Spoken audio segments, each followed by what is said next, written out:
Hello everybody, welcome to the. तो चलिए guys, अब हम एक और ऐसे फंक्शन के बारे में बात करने जा रहे हैं जिसके काम करने का तरीका कुछ हद तक अपेंड जैसा ही है। ठीक है। और गाइस वो फंक्शन है कॉनकैटिनेट फंक्शन। ठीक है। That function is called the concatenate function. ठीक है। तो गाइस ये बिल्कुल आपके पैंडाज के कॉनकैटिनेट जैसा ही है। ठीक है। बस फर्क इतना है कि पैंडाज लाइब्रेरी के अंदर हम दो पैंडाज डेटा फ्रेम को कॉनकैटिनेट करते हैं। यहाँ पे दो नंबर एरेज को हम कॉनकैटिनेट करेंगे। ठीक है। तो सिमिलर तरीके का कॉन्सेप्ट है। ठीक है। चलिए गाइस, हम एक काम करते हैं। हम दो एरे बना लेते हैं, एक लेफ्ट एरे बना लेते हैं np dot random dot binomial. ठीक है। और n की वैल्यू हम यहाँ पे 7 रख देते हैं। p की वैल्यू हम यहाँ पे 0.4 रख देते हैं। साइज हम यहाँ पे रख देते हैं गाइस, लेट्स से 1 या कुछ भी लिख ले लीजिए, आप 2,6 ले लीजिए। और एक मैं दूसरा एरे बना लेता हूँ गाइस, ये हमारा राइट है। ठीक है। तो right array np dot random dot binomial. ठीक है। n इक्वल्स टू हम यहाँ 10 ले लेते हैं। p इक्वल्स टू 0.5 ले लेते हैं। और साइज इक्वल टू गाइस हम ले लेते हैं 2,6। 2,6 ले। तो गाइस मेरे पास यहाँ पे दो एरेज हैं, लेफ्ट एरे और राइट एरे। मुझे इन दोनों को मर्ज करना है, कॉन्कैटिनेट करना है और एक सिंगल एरे बना। ठीक है। तो बेसिकली एक हिसाब से मैं यहाँ पे भी एक एरे को ही बदल रहा हूँ, यानी कि मेरे पास अगर एक लेफ्ट एरे है और उसको अगर मैं चेंज करना चाहता हूँ राइट एरे से मर्ज करके, तो एक हिसाब से मैं अपने एरे को बदल रहा हूँ। ठीक है। तो concat ARR equals to np dot concat concatenate. ठीक है। गाइस ये हमारा वो फंक्शन है जिसका नाम कॉनकैटनेट फंक्शन है। तो ये हमारा फंक्शन है, याद रखिएगा। और गाइज आपको जितने भी एरेज को कॉनकैटिनेट करना है ना, ठीक है, देखिए यही एक खास बात है अपेंड और कॉनकैटिनेट के बीच में, यही एक खास डिफरेंस है। अपेंड में आप एट अ टाइम सिर्फ एक ही एरे अपेंड करा सकते हो। यानी कि आपके पास ऑलरेडी अगर एक एरे है और आप उस एरे को बदलना चाहते हो by concatenating, sorry by appending some new array, तो गाइज आप एट अ टाइम एक ही नया एरे उसमें अपेंड कर सकते हो। लेकिन कॉन्कैटिनेशन में क्या है गाइस, आप बहुत सारे नंबर एरेज को एक साथ भी कॉन्कैटिनेट कर सकते हो। ठीक है। कितने भी नंबर एरेज हो, सारे के सारे कॉन्कैटिनेट कर देगा ये। जबकि एपेंड में ऐसा नहीं होता गाइस। एपेंड में आप एट अ टाइम एक ही चीज ऐड करा सकते हो अपने किसी नंबर एरे के अंदर। ठीक है। तो एपेंड एक एक करके काम करेगा। एपेंड एक साथ बहुत सारे एलिमेंट्स अपेंड नहीं करा सकता। ठीक है।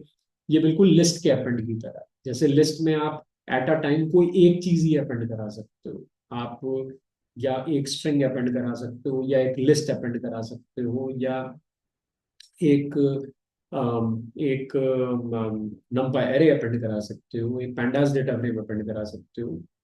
बट गाइस आप लिस्ट के अपेंड फंक्शन के अंदर एक साथ बहुत सारी चीजें कॉमा लगा लगा के अपेंड नहीं करा सकते। यानी कि आप एट अ टाइम कोई एक ऑब्जेक्ट ही अपेंड करा सकते हो। You can not append multiple objects using an append function of the list. ठीक है। उसके लिए आपको लूप चलाना पड़ेगा। ठीक है। तो सेम उसी तरीके से गाइस हमारे numpy लाइब्रेरी का भी अपेंड फंक्शन है। आप np डॉट अपेंड के अंदर जिस एरे के अंदर आपको अपेंड कराना है, पहले आप वो एरे लिख दीजिए और कॉमा लगा करके जो ऑब्जेक्ट आपको अपेंड कराना है, and that has to be a single object. एक बार में एक ही चीज अपेंड हो सकती है, एक ही ऑब्जेक्ट अपेंड हो सकता है। कॉमा लगा लगा के मल्टीपल ऑब्जेक्ट्स आप अपेंड नहीं करा सकते। उसके लिए आपको लूप चलाना पड़ेगा। तो जो भी एक सिंगल ऑब्जेक्ट आप अपेंड कराना चाहते हैं वो आप लिख दीजिए उसके आगे। ठीक है। तो eight a time numpy library का अपेंड फंक्शन भी एट अ टाइम एक ही ऑब्जेक्ट को अपेंड करता है। ठीक है। लेकिन गाइज यहाँ पे जो कॉन्कैटिनेट फंक्शन है वो एक झटके में 100, 150, 1000, लाख नंबर एरेज को भी कॉन्कैटिनेट कर सकता है। ठीक है। और कैसे करेगा? आपको कुछ नहीं करना है, आपको np डॉट कॉन्कैटिनेट के अंदर एक टपल बनाना है, और उस टपल के अंदर आपको लाइन से कॉमा लगा लगा के वो सारे नंपा एरेज लिख देने हैं जो आप अपेंड कराना चाहते हैं, सॉरी जो आप कॉन्कैटिनेट कराना चाहते हैं, ठीक है, जो आप मर्ज कराना चाहते हैं, ठीक है।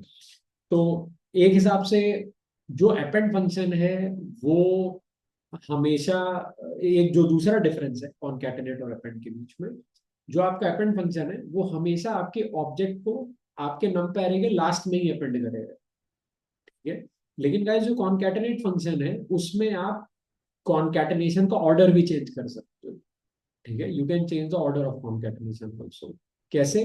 आप इस टपल के अंदर जिस भी ऑर्डर में लेफ्ट टू राइट जो भी नंबर एरेज लिखोगे उसी सेम ऑर्डर में वो कॉन्कैटिनेट होंगे, यानी कि आपने जिस एरे का नाम एक्सट्रीमली लेफ्ट में टपल में लिखा है वो सबसे वो सबसे पहले कॉन्कैटिनेशन में आपको नजर आएगा, और जो जिस एरे का नाम आपने कॉमा लगा के बाद में लिखा है वो एरे कॉन्कैटिनेशन में आपको बाद में नजर आएगा, ठीक है। तो इस तरीके से आप ये चीजें कर सकते हो, और ये कुछ मेजर डिफरेंसेस है गाइस एपेंड और कॉन्कैटिनेट के बीच में, ठीक है।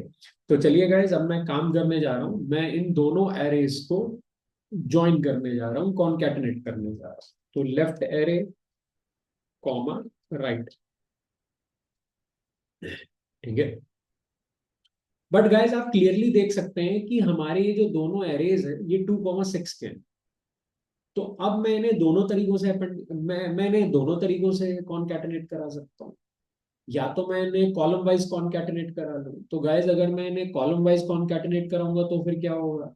तो फिर होगा ये कि ये साइड बाय साइड कॉन्कैटिनेट होंगे, यानी कि एक मेरे पास ऑलरेडी 2,6 का लेफ्ट एरे है और उसी के बगल में एक 2,6 का राइट एरे, मैंने दोनों को ऐसे साइड बाय साइड कॉन्कैटिनेट कर दिया। तो गाइस जब आप साइड बाय साइड कॉन्कैटिनेट करेंगे तो क्या होगा?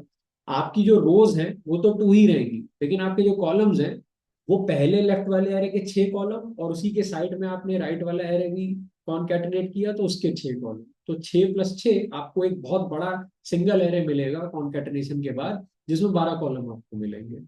या फिर गाइस आप दूसरा काम भी कर सकते हैं कि आप एक के नीचे दूसरा एरे भी कॉन्कैटिनेट कर सकते हैं, यानी कि लेफ्ट वाले एरे के नीचे राइट वाला एरे आपने कॉन्कैटिनेट कर दिया। तो गाइस अब इससे क्या होगा कि जब आप एक के नीचे दूसरा कॉन्कैटिनेट करेंगे तो आपको जो मर्ज होने के बाद जो एक सिंगल लंपा एरे मिलेगा, कॉन्कैटिनेट होने के बाद जो आपको एक सिंगल लंपा एरे मिलेगा, उसमें कॉलम्स तो आपके 6 ही रहेंगे, लेकिन गाइस रोज आपकी कितनी हो जाएंगी? 2 + 2 4 रोज हो जाएंगी। तो अभी आपकी चॉइस है कि आप कैसे कॉन्कैटिनेट कराना चाहते हो। और गाइस देखिए यहाँ पे सेम कॉन्सेप्ट आ रहा है, ठीक है। क्या आप रो वाइज कॉन्कैटिनेशन कराना चाहते हो या कॉलम वाइज कॉन्कैटिनेशन कराना चाहते हो, ठीक है। या फिर मुझे कहना चाहिए, क्या आप रो वाइज कॉन्कैटिनेशन कराना चाहते हो या कॉलम वाइज कॉन्कैटिनेशन कराना चाहते हो, ठीक है। तो गाइस ये कॉन्कैटिनेशन आपका क्या हो जाएगा? ये रो वाइज हो जाएगा, ठीक है। ये कॉन्कैटिनेशन आपका कैसे हो जाएगा? ये कॉलम वाइज हो जाएगा, यानी कि अगर आप हॉरिजॉन्टली दो नंपायर्स को कॉन्कैटिनेट करते हो तो वो कॉलम वाइज कॉन्कैटिनेट हो रहे हैं, अगर आप वर्टिकली दो नंपायर्स को कॉन्कैटिनेट करते हो एक के नीचे एक तो वो रो वाइज कॉन्कैटिनेट हो रहा है, ठीक है। तो गाइज ऑब्वियस सी बात है कि अगर मुझे रो वाइज कॉन्कैटिनेशन करवाना है तो एक्सेस को 0 देना पड़ेगा, क्योंकि आपको अच्छे से पता है कि 0 axis corresponds to the row dimension, ठीक है।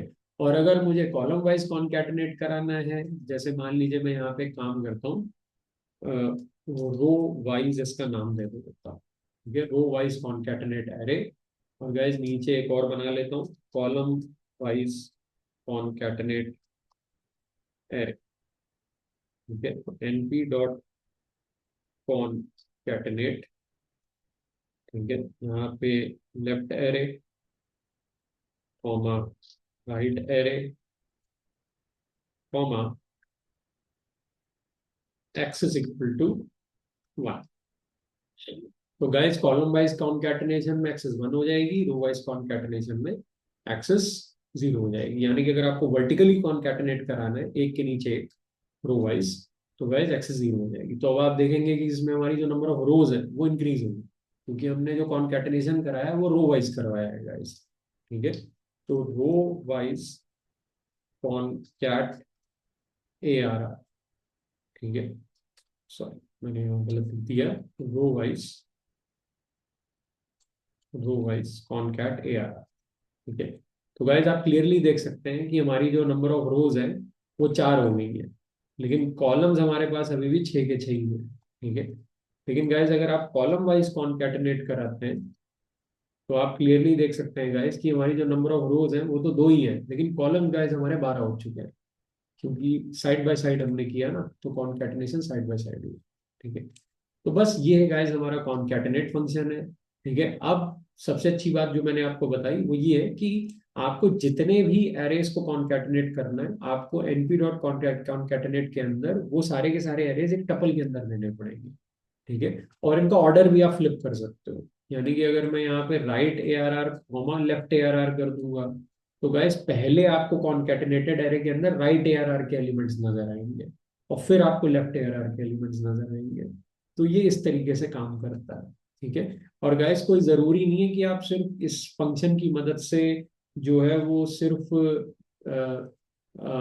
दो ही नंबर एरेस को आप कॉन्कैटिनेट करा सकते हो, आप कितने सारे नंबर एरेस को कॉन्कैटिनेट करा सकते हो। ठीक है, और वो सारे के सारे एरेज आपको इस टपल के अंदर लिखने पड़ेंगे जिनको भी आप कॉन्कैटिनेट कराना चाहते हो, और आपको एक्सेस की एक वैल्यू सेट करनी पड़ेगी। ठीक है, तो गाइज ये है हमारा बेसिकली कॉन्कैटिनेट फंक्शन। ठीक है, तो गाइज आई होप आपको समझ में आ गया होगा। इस तरीके से आप कॉन्कैटिनेट फंक्शन का यूज करके एक बड़ा नंबर एरे बना सकते हैं, या एक पुराने नंबर एरे को मॉडिफाई कर सकते हैं, उसमें और भी नंबर एरेस को ज्वाइन करके। ठीक है, that's it for this lecture guys, thank you.